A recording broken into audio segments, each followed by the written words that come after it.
Hello, good afternoon. My name is Halley Auger. I'm an employment lawyer at the Alberta office of Samfiru, Tumarkin. Welcome to our live Q&A session. We're here to answer any of your employment law questions that you may have. Maybe you are currently employed, maybe you've been let go, maybe you are looking to take on a new employment opportunity and you've got some questions, and we are here happy to answer those. We're going to have hopefully a lot of questions coming in today. There are some changes that are happening in Canada. We do have lots of movement in the labor market. Unfortunately, we are still seeing a pattern of layoffs, and we're starting to see some layoffs in the federal sector, including the Bank of Canada. So there are some federally regulated employees who are also going to see layoffs. Now, we've spoken often about severance entitlements. If you are a common law employee, that means you don't have an enforceable termination clause and your employment is governed by provincial legislation. So like 90% of employed Canadians, or even more like 94% of employed Canadians, you're a provincially regulated employee. However, 6% of our workforce in Canada is a federally regulated employee. So they're not unionized, but they do have enhanced protections. And that is the right not to be laid off without cause. So if you are an employee and you're not a manager, and I mean truly a manager, because federally regulated employers will often refer to somebody as management or manager because it deprives them of the protections under the Canada Labor Code. But if you are not a true manager with supervisory duties and you've been employed for more than 12 months with a federally regulated enterprise, so we're talking national banks, transportation, aviation, First Nations, railways, those types of things, you actually have a right not to be laid off. So normally an employer has the right to terminate an employee at any time for any reason, as long as the reason isn't discriminatory and the timing of the termination isn't while somebody's on job protected leave. And then the only obligation to them is to provide them with either working notice or pay in lieu of notice. However, federally regulated employees have the right not to be laid off. That's considered an unjust dismissal. They can only be laid off if there's a discontinuance of function. So if you're a federally regulated employee and you've been let go as a result of layoffs, you should have your severance package reviewed, and certainly to determine whether your layoff was even justified in the first place. All right, so don't ever hesitate to reach out to any of the lawyers at Samfiru Tumarkin. We have offices in British Columbia, Alberta, and 2 offices in Ontario. We practice in multiple provinces, and we're happy to assist you. If you're a federally regulated employee, certainly your province doesn't matter. We're happy to help you because your employment is governed by the Canada Labor Code, and we're very well experienced in dealing with federally regulated employees. Okay, we've got questions rolling on in. Question on YouTube from Samfiru, thanks. An employee signed no disciplinary papers. The employee had no performance evaluations. The employer gave negative job references. Is the employer protected by qualified privilege justification? So, employers would be well advised not to provide negative references. Certainly in a case where the employee had no negative performance reviews or negative or any disciplinary action. However, employers are legally allowed to be honest about their opinion on somebody's work performance, but employers are well advised not to. Most employers do not provide negative references. The reason is actually pretty strategic. If that employee has left the employ of the former employer and is currently in the job search, that employee might be entitled to severance. And so the former employer should want that employee to find new work because it limits their liability or their obligation to pay severance. Former employers should want them to find new work, it means that they've mitigated their damages, or they've stopped the bleed, they've stopped suffering the losses. So there's also the laws of defamation that can apply here. So a statement is defamatory if it's negative, meaning it would tend to lower the person's reputation, and it's untrue. So of course, it's not defamation if it is true. Employers are hesitant to usually give negative reviews because it could be defamatory and the damages would be obvious. The person didn't get the job that they thought they were going to get. Most employers don't provide any comment at all because of those fears. In fact, many employers don't even provide positive references anymore because they're afraid of not saying the positive reference in the exact right way. And so many employers have policies that say we just provide a confirmation. John Smith was employed from 2002 to 2025, last holding the job title of logistics manager, and that would just be a verification. So to Samfiru, thanks question on YouTube, is the employer protected by some sort of justification? It's not exactly justification, but they are protected if it's true. And so employers should tread very, very, very carefully. Now, I know that some employers may think that they have some ethical or moral obligation to protect this future employer from this employee, but if you have an employee who wasn't, you didn't have any significant concerns, they weren't let go for misconduct, all it can do is hurt you as the employer. You can face a defamation claim. You may have to pay more severance as a result. Employers should be very, very hesitant, even if they believe that they are justified because they believe that their opinion is true. Frankly, just because an employee didn't fit in well with one employer doesn't mean that they won't fit in well at future employers. You just sort of tread into things that can be, in fact, discriminatory. You don't know if the employee maybe was a poor performer because they were struggling with a family status issue or a health issue, and they've now resolved that issue and are looking to get back on their feet with a future employer. So obviously, we highly recommend that employers do not provide negative references, even if they believe they are justified. Okay, next question. Question on Reddit from Rachel. I'm a gig worker delivering for multiple apps, but one company has started assigning me mandatory shifts. Does that change my status under Alberta labor laws? And could I claim any employment rights like overtime or holiday pay? I don't know. I don't think so. I don't think so. I think if you are still a gig worker, being changed to have mandatory shifts, or they want you working set hours, I don't think that would change any status. If somebody is a part-time worker, so if they're working less than 17 and a half hours a week, they don't get the same entitlements as full-time employees. And so I don't know if the set hours are changed, if that really changes anything. That's a great question, Rachel. I'm going to think about it. And if I change my mind, next time I come on this live stream, I'll provide a changed answer. Otherwise, I don't think it changes anything. I don't think it means that you're now entitled to overtime or holiday pay. I think it simply means that you're, as a term of your continued participation on the app, if they can agree to continue to let you work for them, and they can set hours. It's really not that different than it's just a contract, and one party to the contract is trying to change that contract. You can accept that, or you can sort of walk away.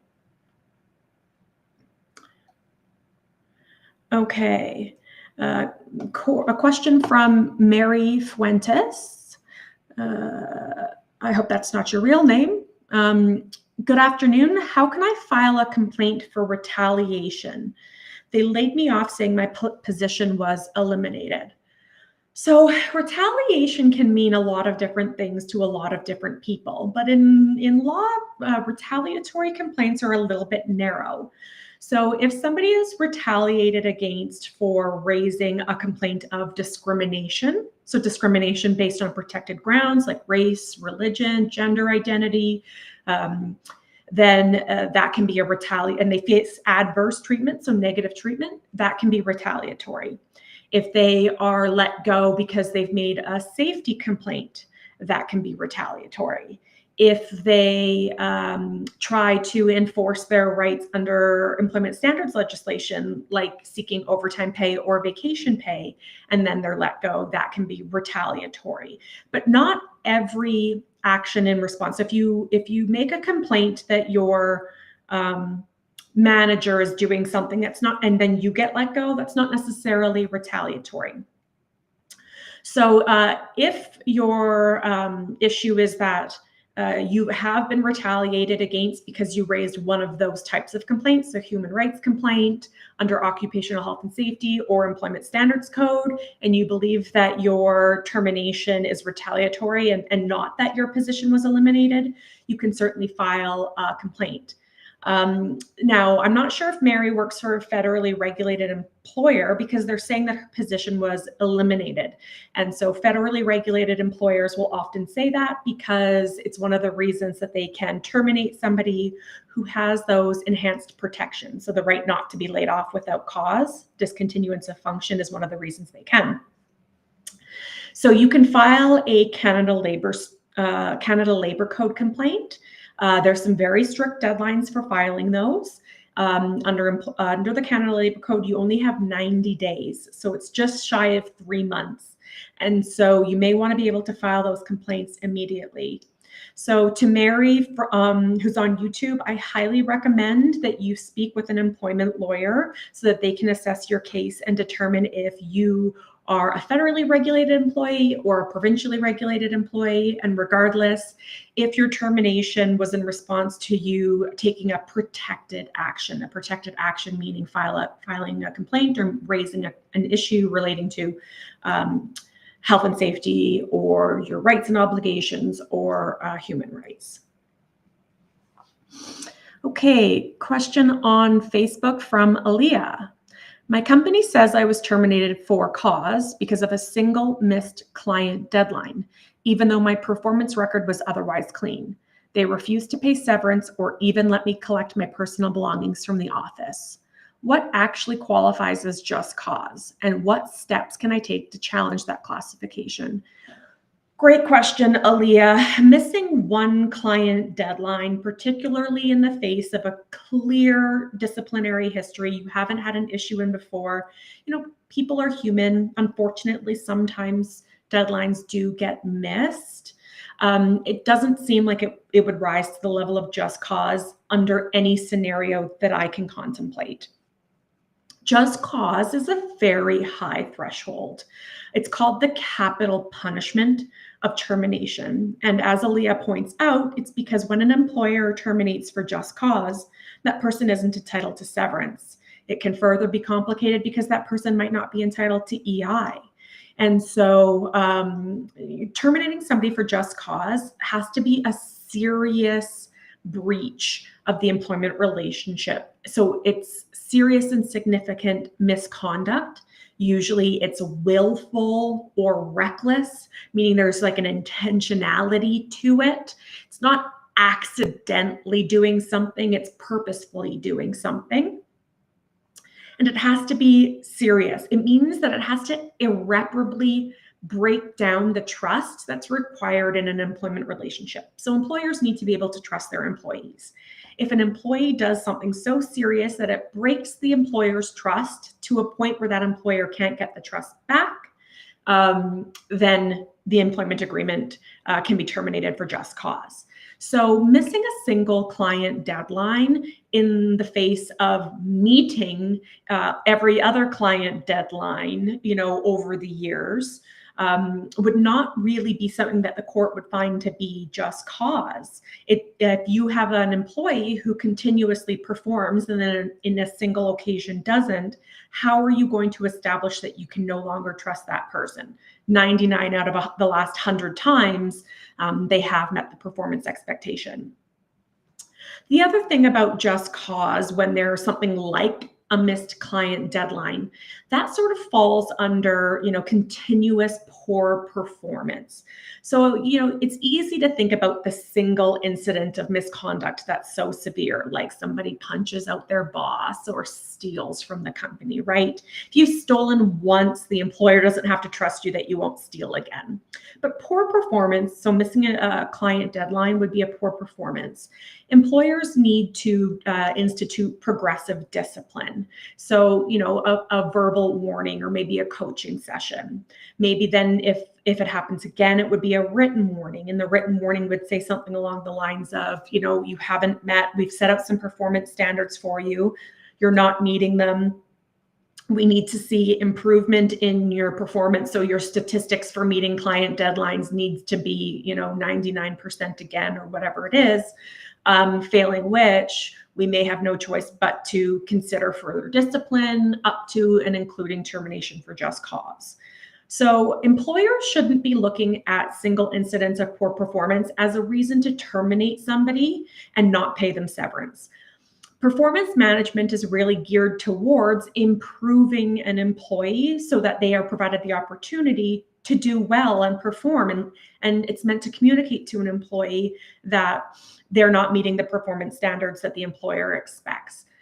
So it needs to be reasonable, and it needs to set out where the employee is falling short.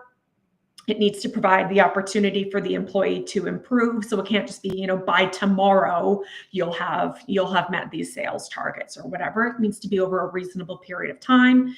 And the employer should set out ways that it can provide support to assist, that like answer any questions or work with a mentor or something like that. So Aaliyah, I don't know your employer and I don't know the situation, but if I had to guess, my guess is your employer was looking for a reason to terminate you and not pay you severance. Unfortunately, severance can be very, very expensive. So for some employers, particularly employers who are struggling financially, they may look for reasons to terminate somebody and not pay them severance, because severance can be hundreds of thousands of dollars. It can be up to 24 months pay. And so that can be very expensive for a company who has to let somebody go because they can't afford their wages today. And so employers do manufacture allegations of just cause. Aaliyah, it sounds like that's what's happening. I hate to say it, but that is what we do all day, every day at Samfiru Tumarkin.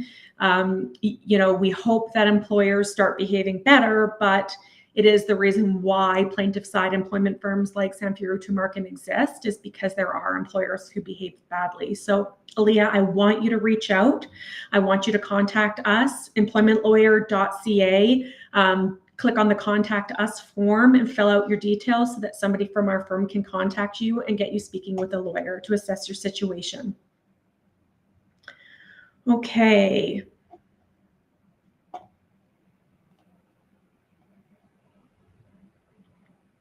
Okay, we've got Mary following up. She's saying, after 1 month, they retaliated against me because I complained against an employee who was the manager's friend. After 1 month before my 4-year working, they laid me off. For all these years, they treat me bad, but I wouldn't quit because I need the job. Finally, they laid me off due to elimination of my position. They created so many issues to let me go, but I proved that I did not make any error. So, Mary, the question really does come down to whether you were terminated. They said that you were terminated because your position was eliminated, meaning you're entitled to severance. I don't know if the complaint against the employee who was the manager's friend, I don't know the nature of the complaint, but if it had to do with a safety issue or a discrimination issue, certainly that can be retaliatory. So to all of those watching, what does that mean? So if an employer is allowed to terminate somebody at any time for any reason, as long as it's not discriminatory and as long as it's not on job protected leave, and all they have to pay is severance, what do we do in Mary's situation? What do we do if there's this unfair reason? They're saying it's without cause and the employee is entitled to severance, but it was in retaliation.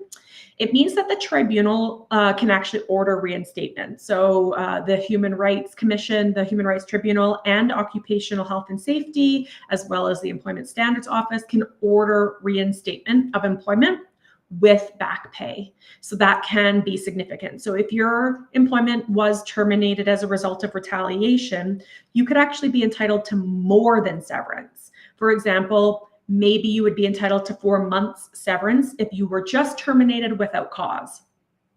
But because your termination was retaliatory, you're entitled to reinstatement with back pay. It might take a year for your case to make it through the tribunal process, meaning you might get a year's worth of back pay and your job back. So Mary, certainly contact us. We can help you assess your situation. If you are entitled to severance, certainly we're happy to assess that. If you may be entitled to reinstatement and back pay because there was a retaliatory element, an illegal retaliatory element to your termination, you may be entitled to more than that. So contact us, employmentlawyer.ca. Okay, a question on Reddit from Sasha. My company was acquired and now they're asking me to sign a, quote, new employment contract with reduced vacation and a termination clause limiting severance to ESA minimums. If I refuse to sign, can they legally terminate me? And if I do sign, am I waiving rights I currently have under common law? Great question, Sasha. I'm glad that you've asked this on this public forum because we do see this happen all the time. And oftentimes, if lawyers get involved early in the process, we can do things to sort of prevent bad things from happening. Unfortunately, oftentimes people don't come to us until the situation has exploded. They're now with the new employer and the new employer is limiting their termination entitlements. They used to be entitled to 24 months severance. Now the new employer is terminating and saying, here's your 8 weeks. You know, you've signed this new employment agreement. So there's 2 issues we look at. The first is called consideration. So my spouse is not a lawyer, and so I always explain to my spouse something we learned in law school. It's called the peppercorn rule. In order for a contract to be valid, of course, there needs to be an offer. So here's your new employment agreement. The employee needs to accept and say, okay, great, I've signed it, I accept the terms. But then there needs to be something called consideration. So the value needs to change hands. So the person accepting the contract needs to get something that's worth at least the value of a single peppercorn. So oftentimes these new contracts will have a signing bonus. You know, if you sign this new employment agreement, we're going to give you a $2,000 signing bonus, or we'll give you 3 extra vacation days a year, something, because they're changing the contract. And in the case of Sasha, they're actually taking away something, and they're actually probably taking away something very significant. Common law entitlements are the default rules. So if you don't have an employment agreement, or you have an old, outdated employment agreement that maybe has a termination clause, but it's probably not enforceable because the law has changed so much over the last 5, 10, 15 years, you'd be entitled to common law severance. And those are the big, juicy severance packages. That's the up to 24 months. Those default rules are very favorable for employees. Employers are the ones who try and limit those, right? They're the ones who are trying to pay less.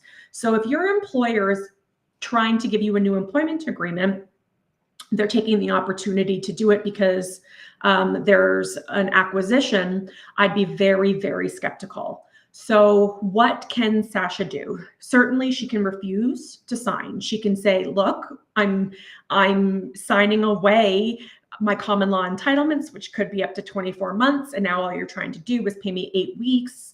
I'm not willing to sign that.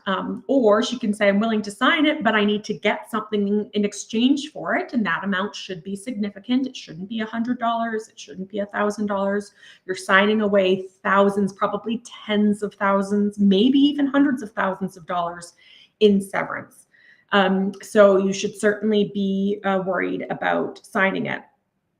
If the new employment agreement isn't giving you anything, so if you are watching today and you're saying, oh my goodness, Haley, I did that very thing you said not to do. I went ahead and I signed it. If you didn't get anything in exchange for it, and in the case of Sasha, she's actually losing something. She's losing vacation days. She's losing her common law entitlements. If she didn't get something, the contract isn't enforceable. So don't hesitate to reach out if you've been terminated. I want employees out there to know, just because you have an employment agreement that tries to deprive you of employment of common law notice, so that big juicy severance, and they're trying to limit you to employment standards pay, I want you to reach out, because those are very often not enforceable. Maybe the phrasing of the termination clause itself isn't enforceable. Maybe it's the peppercorn and you didn't get a single peppercorn when you signed that agreement, so it's not, there's no consideration, it's not enforceable. Make sure you reach out. So for Sasha, I want you to reach out to us immediately so that we can review that new agreement and we can walk you through what your options are, because your options are maybe negotiating, maybe refusing to sign it.